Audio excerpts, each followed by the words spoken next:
بسم الله الرحمن الرحيم نحمده ونصلي ونسلم على رسوله الكريم وعلى آله وأصحابه أجمعين اللهم صل على سيدنا ومولانا محمد وعلى آل سيدنا ومولانا محمد وبارك وسلم أما بعد فأعوذ بالله من الشيطان الرجيم بسم الله الرحمن الرحيم إن في خلق السماوات والأرض واختلاف الليل والنهار لآيات لأولي الألباب الذين يذكرون الله قياما وقعودا وعلى جنوبهم ويتفكرون في خلق السماوات والأرض ربنا ما خلقت هذا باطلا سبحانك فقنا عذاب النار صدق الله مولانا العظيم. انسان کے کمالات ظاہر اور باطن میں محنت سے نکھرتے ہیں. جتنا انسان اپنے باطن پہ محنت کر لے گا اور جتنے اپنے اخلاق کو سنوار لے گا اور جتنا اپنے کردار کو بہتر کر لے گا، جتنا علم زیادہ حاصل کر لے گا، جتنا عمل زیادہ کر لے گا، جتنی محنت زیادہ کر لے گا، اتنا ہی انسان اللہ کی نظر میں قیمتی بنتا چلا جاتا ہے. آپ دیکھ لیجئے کہ دیہاتوں سے لوگ اٹھتے ہیں، محنت کرتے ہیں، علم حاصل کرتے ہیں، قابلیت پیدا کرتے ہیں، محنت کرتے ہیں، دنیا کے اندر اپنا نام پیدا کرتے ہیں. تو انسان جو ہے وہ محنت سے، ظاہر پہ محنت کی جائے یا باطن پہ محنت کی جائے، تو اس محنت کی بنیاد انسان کی نیت پہ ہے، عزم پہ. جتنے عزائم اور نیت پکی ہوگی اتنا انسان جو ہے وہ کرداروں میں پکا ہوگا. اور نیت اور عزم جو ہے یہ ارادے سے بنتی ہے، اور ارادہ خیال سے بنتا ہے، اور خیال جو ہے وہ سوچ سے پیدا ہوتا ہے. تو یوں کہیے کہ انسان کے کمالات کی بنیاد غور و فکر ہے. جتنا انسان سوچ و وچار زیادہ کرے گا، غور و فکر زیادہ کرے گا اور سوچ کی سمت صحیح ہوگی، اتنا انسان جو ہے وہ ترقی زیادہ کرے گا.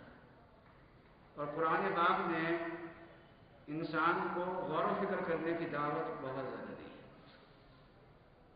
اور انسان کے لیے غور و فکر کرنے کی دو چیزیں بتائی ہیں. ایک فرمایا کہ اللہ کی مخلوق میں غور کرو، اور اللہ کی مخلوق میں آسمانوں کو دیکھو، زمین کو دیکھو، اور اللہ تعالیٰ نے جو چیزیں پیدا کی ہیں ان کو دیکھو کہ اللہ تعالیٰ نے یہ کیا بنایا ہے، کیوں بنایا ہے، کس مقصد کے لیے بنایا ہے. کائنات میں غور کرو. اور اللہ کی مخلوق ایک وہ ہے جو ہمیں نظر آ رہی ہے، اور اللہ کے کمالات کو اگر دیکھنا ہو تو اپنے اندر بھی دیکھ سکتے ہو. فی انفسکم افلا تبصرون. اپنے اندر انسان غور کرے کہ اللہ تعالیٰ نے مجھے کیسا بنایا ہے. کائنات میں غور و فکر کر کے اللہ تعالیٰ کو پہچانے اور اپنا تعلق اللہ تعالیٰ سے بہتر کرے. تو قرآن پاک میں کائنات میں غور و فکر کرنے کا بہت دعوت دی گئی ہے. کائنات میں غور کرو، مخلوق میں غور کرو، آسمانوں پہ غور کرو، زمین پہ غور کرو، اپنی خوراک پہ غور کرو، اپنی پیدائش پہ غور کرو. اللہ تعالیٰ نے تمہیں خوراک کیسے دی، تم پیدا کیسے ہوئے، تمہارے ماں باپ کیسے اللہ تعالیٰ نے بنائے ہیں.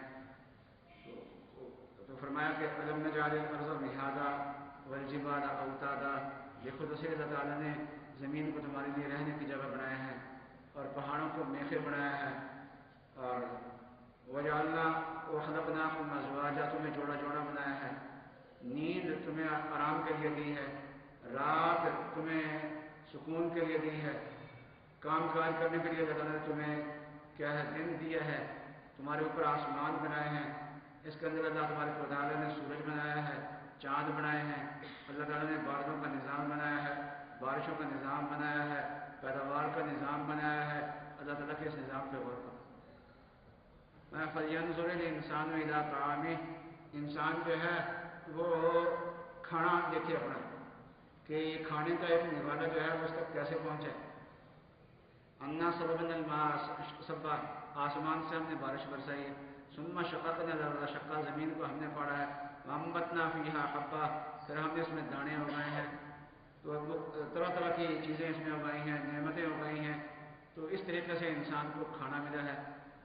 ایک جگہ فرمایا فَلْيَنظُرِ الْإِنسَانُ مِمَّا خُلِقَ، انسان اپنی تخلیق دیکھے کہ اللہ تعالیٰ نے انسان کو پیدا کیا ہے، خُلِقَ مِن مَاءٍ دَافِقٍ یَخْرُجُ مِن بَيْنِ الصُّلْبِ وَالتَّرَائِبِ، تو اپنے اندر غور کرے، اپنی پیدائش میں غور کرے، اپنے کھانے میں غور کرے، اپنے گرد و پیش میں غور کرے، اس غور و فکر کے نتیجے سے تعلق میں اللہ پیدا ہوگا۔ تو غور و فکر کرنے کے لیے اللہ کی مخلوق میں غور کرے، اور دوسرا غور و فکر کرنے کے لیے اللہ تعالیٰ نے اپنا کلام دیا۔ افلا یتدبرون القرآن ام علی قلوب اقفالها، اگر اللہ کا کلام نہ ہو تو اللہ کی مخلوق میں بھی غور و فکر کا صحیح رخ نہیں ہو سکتا۔ چنانچہ غیر مسلم سائنسدان وہ اللہ کی مخلوقات میں محنت ہم سے زیادہ کرتے ہیں، ان مخلوقات سے کلیات کو نکالتے ہیں۔ تو سائنس کے جو اصول کیا ہوتے ہیں، سائنس کا کوئی اصول بڑھایا نہیں جاتا، کلیات تو اللہ کے ہیں، سائنسدان اس کو دریافت کرتے ہیں، محنت کرتے ہیں، لیکن اس کے باوجود وہ منکر خدا ہے، منکر دین ہے، منکر انبیاء ہیں، منکر آخرت۔ تو نتیجہ کچھ نہیں نکلا، اس لیے کہ غور و فکر ایک چیز کے اندر کیا، اور ایک چیز کے اندر غور و فکر کرنا کافی نہیں ہوتا، بلکہ غور و فکر کرنے کے لیے دو چیزوں کو انسان کی ضرورت ہوتی ہے، کہ کائنات میں بھی غور کرے اور اللہ کے کلام میں بھی غور کرے، تدبر کرے۔ دونوں کو ملا کے جب انسان سوچے گا تو پھر انسان کی سوچ نہیں چلتی، اور جب انسان کی سوچ درست ہوتی ہے تو سوچ سے پھر عزائم بنتے ہیں، اور عزائم سے انسان کا پھر کردار بنتا ہے۔ تو انسان کو سب سے بنیاد پہ جس چیز پہ غور کرنے کی ضرورت ہے وہ انسان کی غور و فکر ہے، بلکہ یوں کہیے کہ انسانیت کی یہ بنیاد ہے۔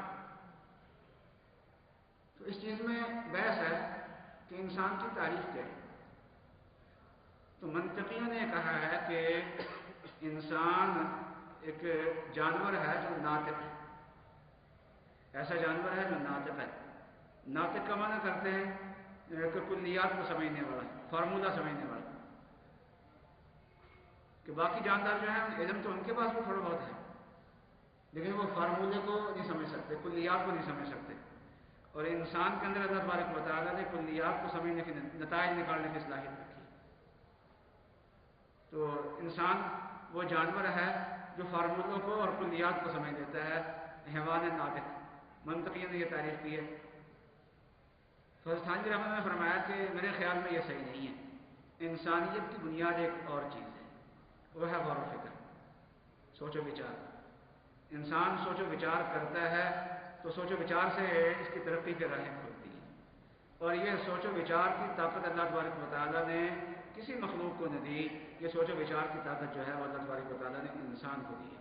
سوچ و بچار کا معنی کیا ہوتا ہے کہ دیکھنے سے جو چیزیں ہمارے سامنے آ گئی ہیں اور ہم نے اپنے کانوں سے اور اپنی آنکھوں سے جو علم حاصل کر لیا ہے، اس علم میں غور کر کے مزید ہم نتائج نکال لیں، مزید علم حاصل کر لیں، اس کا نام غور و فکر ہوتا ہے۔ تو انسانیت کی بنیاد جو ہے وہ، انسان کی ترقی کی بنیاد جو ہے وہ غور و فکر ہے، اور ہمارا سمجھدار انسان وہی ہیں جو غور و فکر کرتے ہیں۔ ان فی خلق السماوات والارض واختلاف اللیل والنہار لآیات لأولی الالباب، تو سمجھدار وہی ہیں۔ تو الذین یذکرون اللہ قیاما وقعودا وعلی جنوبہم ویتفکرون فی خلق السماوات والارض، تو کمالات کی بنیاد جو ہے وہ غور و فکر پہ ہے، اور غور و فکر کرنے کے لیے دو چیزوں کی ضرورت ہے، ایک تو یہ ہے کہ اللہ کی کائنات پر غور و فکر کیا جائے، اور دوسرا یہ ہے کہ اللہ کے کلام میں غور و فکر کیا جائے۔ اگر کائنات میں غور و فکر کرتا ہے لیکن اللہ کے کلام میں غور و فکر نہیں کرتا تو ہدایت نہیں ملتی انسان کو۔ تو سائنسدانوں کو، کافر سائنسدانوں کو ہدایت اس لیے نہیں ملی کہ اللہ کی کائنات میں غور و فکر کیا لیکن اللہ کا کلام ان کے پاس نہیں تھا، بلکہ انہوں نے دین ان لوگوں سے لیا جو دین دشمن ہے۔ عیسائی جو سائنس کے دشمن تھے، جو سوچ و بچار پہ پہرے لگانے والے تھے، تو ان کو ان لوگوں نے دیکھا تھا اور ان کے مظالم دیکھے تھے، سائنس کی ترقی سے جو روکنے والے تھے ان کو دیکھا تھا انہوں نے، اور انہوں نے یہ سمجھا کہ یہ دین اور مذہب جو ہوتا ہے یہ سوچ و بچار پہ پہرے لگاتا ہے، سائنس کی ترقی پہ پہرے لگاتا ہے، اور سائنسی ایجادات کی اجازت نہیں دیتا مذہب، اس لیے وہ مذہب کے دشمن ہو گئے اور خدا کے بھی دشمن ہو گئے اور اللہ تبارک و تعالیٰ سے دور ہو گئے۔ تو عیسائیت نے سائنسدانوں کو اللہ تعالیٰ سے دور کیا، اور اگر اللہ تعالیٰ کا کلام پڑھتے ہوتے، قرآن شریف پڑھ لیتے، تو قرآن شریف تو جا بجا ان کو دعوت دے رہا ہے۔ تو عیسائیت نے سائنس پہ پابندیاں لگائی ہیں، غور و فکر پہ پابندیاں لگائی ہیں، سائنسی ترقی پہ پابندیاں لگائی ہیں، اور قرآن کا دعوت ہی یہ ہے کہ اللہ کہتا ہے میری مخلوقات کو دیکھو، اس کو سمجھو، اور اس کے ذریعے سے مجھے سمجھو، اپنے خالق و مالک کو سمجھو۔ تو غور و فکر جو یعنی ایک تو اللہ کی کائنات میں غور و فکر کرے اور ایک رب کے کلام میں غور و فکر کرے، لیکن غور و فکر کر کے دماغ کے دروازے کھولنے چاہیے۔ سوچنے کی صلاحیت تو، دو چیزوں میں غور کرنے کی صلاحیت تو پہلے انسان کے اندر ہو، پھر ہی انسان غور و فکر کرے گا۔ تو انسان کے دماغ میں صلاحیت کیسے پیدا ہوگی؟ تو فرمایا ذکر اللہ سے پیدا ہوگا۔ پہلے اللہ کا ذکر ہوگا، ذکر سے دماغ صاف ہوتا ہے، دل صاف ہوتا ہے، دل و دماغ میں جلا پیدا ہوتا ہے، اور دل جو ہے وہ آئینہ بن جاتا ہے۔ جب دل آئینہ بن جاتا ہے، ذکر اللہ کے رگڑے کھا کے، ذکر اللہ کر کے صاف اور شفاف ہو جاتا ہے، تو پھر اس میں کائنات میں غور و فکر کی صلاحیت بھی اس کے اندر پیدا ہوتی ہے، اور اللہ کی کلام کے اندر بھی غور و فکر کی صلاحیت اس کے اندر پیدا ہوتی ہے۔ تو ذکر اللہ سے دو فائدے ہوتے ہیں۔ ایک فائدہ ہے کہ دل میں شفافیت پیدا ہوتی ہے، دوسرا فائدہ یہ ہوتا ہے کہ دل کے اندر نرمی آتی ہے، دل کی صلاحیت پیدا ہوتی ہے۔ جیسے ہل چلانے سے زمین کی صلاحیت بڑھتی ہے، ایسے ہی ذکر اللہ کرنے سے دل کی صلاحیتیں بڑھتی ہیں۔ وہاں کہ مولانا رومی رحمۃ اللہ نے فرمایا کہ رومی اور چینی دو قومیں تھیں، اور صنعت میں بڑی ترقی یافتہ قومیں تھیں، اور ان دونوں کا دعویٰ یہ تھا کہ ہم صنعت میں اور ایجادات میں بہت ترقی پہ ہیں۔ رومی کہتے تھے کہ ہم زیادہ ترقی پہ ہیں، اور چینی کہتے تھے کہ ہم زیادہ ترقی پہ ہیں۔ تو ایک بادشاہ نے کہا کہ دونوں کا مقابلہ کرتے ہیں، اور ایک بڑا ہار ان کو دے دیا، درمیان میں ایک دیوار بنوا دی، ایک حصہ جو ہے وہ چینیوں کو دے دیا اور ایک حصہ رومیوں کو دے دیا، اور کہا کہ تم اپنے اپنے ہنر اس پہ ظاہر کرو، اپنے اپنے ہنر جو ہیں وہ ظاہر کرو اس پہ، اپنے اپنے حصے پہ ہال کے، اور جب تم دونوں اپنا اپنا ہنر اپنا آزما چکو گے تو ہم درمیان سے دیوار نکالیں گے، اور دیوار نکالنے کے بعد سے دیکھیں گے کہ کس کی صنعت جو ہے وہ زیادہ ترقی یافتہ ہے۔ چنانچہ رومیوں نے اپنے حصے پہ بیل بوٹے بنائے اور بڑی خوبصورتیاں بنائی، بہت چیزیں بنائی اس پہ، اور بڑی محنت کی، اور چینیوں نے اپنے حصے کے جو دیوار تھی اس کو رگڑ رگڑ کے آئینہ بنا دیا، چمکا دیا، اس کو کچھ بھی اس کو اوپر نہیں بنایا۔ جب دونوں اپنا کام کر چکے، بادشاہ کو اطلاع دی کہ ہم اپنا کام کر چکے ہیں، اب ان کو پتہ نہیں کہ ادھر والے کیا کر رہے ہیں، ادھر والوں کو پتہ نہیں کہ ادھر والے کیا کر رہے ہیں۔ جب دونوں اپنا اپنا کام پورا کر چکے تو بادشاہ نے درمیان سے پردہ ہٹوا دیا، پردہ ہٹوایا تو حال دونوں طرف سے ایک ہی جیسا، حال دونوں طرف سے ایک جیسا تھا۔ ادھر تو رومیوں نے بڑے نقش و نگار بنائے ہوئے تھے، اور ادھر چینیوں نے نقش و نگار نہیں بنائے تھے، لیکن دیواروں کو بالکل آئینے کی طرح چمکا دیا تھا کہ اس میں سے اپنا عکس نظر آئے۔ تو ادھر جو کچھ بھی بنا ہوا تھا سب کچھ ادھر نظر آنے لگ گیا۔ تو بادشاہ دیکھ کے حیران ہوا کہ اب کمال کس کا زیادہ؟ تو کہنے لگے کہ چینی زیادہ صاحب کمال ہیں کہ اپنا کام بھی کیا اور دوسروں کا کمال بھی چوری کر لیا، کہ اپنی دیوار کے اندر سمو دیا۔ تو ذکر اللہ سے دل کی صلاحیتیں جو ہیں وہ دل چمکتا ہے، آئینے کی طرح ہوتا ہے، اور سوچنے کی صلاحیتیں جو ہیں اس کے اندر پیدا ہوتی ہیں۔ جیسے زمین میں کیا ہے، ہل چلانے سے اس کی صلاحیتیں ہوتی ہیں، تو پھر وہ صلاحیتیں زمین ظاہر کرتی ہے، ورنہ ویسے زمین جو ہے وہ اپنی صلاحیت کو ظاہر نہیں کرتی، اس کے اگانے کی صلاحیت ظاہر نہیں ہوتی۔ تو دماغ کے اندر اگانے کی صلاحیت جو ہے وہ ذکر اللہ سے پیدا ہوتی ہے۔ کہ ایک بڑے عالم تھے، کسی اللہ والے کے پاس چلے گئے، قرآن پاک پڑھے ہوئے تھے، حدیثیں پڑھے ہوئے تھے اور مخلوق کو مسائل بتاتے تھے، قرآن پاک کی تفسیر کرتے تھے. جب ان کے پاس گئے، بیعت ہوئے، ذکر پوچھا، ذکر انہوں نے بتایا، ساتھ ساتھ یہ پابندی لگا دی کہ جو میں نے ذکر بتایا ہے اس کے علاوہ کوئی اور کام نہیں کرنا. درس و تدریس فی الحال چھوڑ دو اور سارے اوقات جو ہے نا وہ ذکر پہ لگا دو. ٹھیک ہے، جیسے فرمائیں گے ویسے. اب لوگ تانا دینے لگ گئے کہ دیکھو جی انہوں نے درس و تدریس چھڑوا دیا. پھر پوچھنے لگے کہ درس و تدریس کے علاوہ اور کیا کام کرتے ہو؟ کہنے لگے کہ مسجد میں درس قرآن دیتا ہوں. فرمایا یہ بھی چھوڑو. انہوں نے کہا جیسے فرماتے ہوئے ٹھیک ہے، وہ بھی چھوڑ دی. لوگوں کے تانے اور بڑھ گئے. پھر انہوں نے پوچھنے لگے اور کیا کرتے ہوئے؟ میں تلاوت قرآن کا. فرمایا یہ بھی چھوڑ دو. اسے لا الہ الا اللہ کا ذکر کرنا چاہیے، نفی و اثبات کا. اب لوگوں کے تانے اور زیادہ بڑھ گئے کہ یہ اچھے شیخ ہیں کہ ہر کام نیکی کا نام چھڑواتے چل جا رہے ہیں. اور میں کہ دن رات بس یہ معلوم لا الہ الا اللہ کا ایک عرصے تک یہ کام کرواتے رہے. اس کے بعد فرمایا کہ اب قرآن پاک کی تلاوت شروع کرو. اب جو قرآن پاک کھولا ہے تو مانا تو پہلے ہی جانتے تھے، اب قرآن پاک کے حقائق کھلتے جا رہے ہیں ان کے سینے میں، منکشف ہو رہے ہیں قرآن پاک کے حقائق ان کے. اس کے بعد فرمایا کہ اب درس قرآن شروع کرو.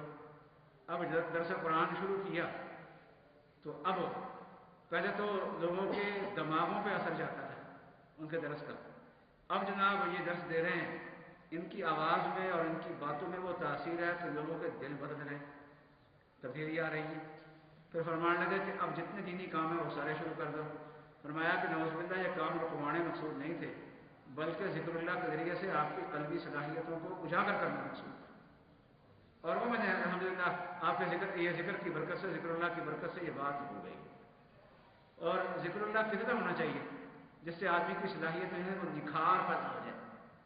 میں کہ ذکر اتنا ہونا چاہیے کہ آدمی کی زندگی پہ چھا جائے. الذین یذکرون اللہ قیاما وقعودا وعلی جنوبہم. کھڑے ہوں تو اللہ کی یاد ہو، بیٹھے ہوئے ہوں تو اللہ کی یاد ہو، لیٹے ہوئے ہوں تو اللہ کی یاد ہو. الذین یذکرون اللہ قیاما وقعودا وعلی جنوبہم ویتفکرون فی خلق السماوات والارض. تو پہلے ذکر اللہ ہوتا ہے، پھر غور و فکر ہوتا ہے. اور جب غور و فکر ہوتا ہے پھر انسان جو ہے وہ اس کے اندر تعلق مع اللہ پیدا ہوتا ہے. اور جب انسان غور و فکر کی طرف آتا ہے پھر انسان کی علمی صلاحیتوں میں نکھار پیدا ہوتا ہے، علم میں ترقی کرتا ہے. اور جب علم میں ترقی کرتا ہے پھر عمل میں ترقی کرتا ہے. تو اس طریقے سے انسان کی ترقی کا راز جو ہے وہ غور و فکر میں ہے. اور غور و فکر کے جو دروازے ہیں وہ کھلتے ہیں ذکر اللہ کے ذریعے سے. اس لیے یوں کہہ دیجیے کہ انسان کو ذکر اللہ پہ محنت کرنی چاہیے اور غور و فکر کے اندر محنت کرنی چاہیے. اور غور و فکر کس چیز میں کرنا چاہیے؟ کائنات میں بھی غور و فکر کرنا چاہیے اور اللہ کے کلام میں بھی غور و فکر کرنا چاہیے. اللہ تبارک و تعالی ہمیں عمل کی توفیق عطا فرمائے. الحمدللہ.